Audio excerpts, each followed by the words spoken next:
you hear two categories of caller that must make you want to scream. The first is the older caller who contends that the only reason why young people can't get on the property ladder today is because they don't work as hard as they did in the 1950s, 60s, 70s, 80s. I mean, it can bring it right up pretty much to almost to the day 23 years ago when I got married with a 110% mortgage.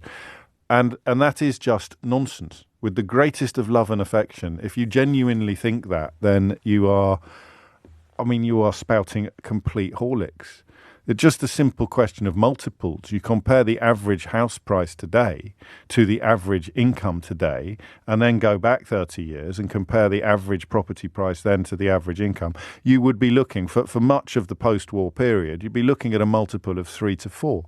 So an average property would be costing you about 3 to 4 times the average annual salary before tax, and you would get your mortgage according to how much you earn, and property ownership was well within reach for people. And that's why some people persist in believing that if only young people didn't have so many Netflix subscriptions and avocado sandwiches. Have you noticed I've stopped saying avocado pear? Everyone laughed at me when I said avocado pear. Apparently no one else ever says avocado pear. I always thought they were called avocado pears, but I don't say that anymore. Go me. And they had a few fewer avocado open sandwiches, then they'd be able to buy a property in Mayfair. It's just stupid.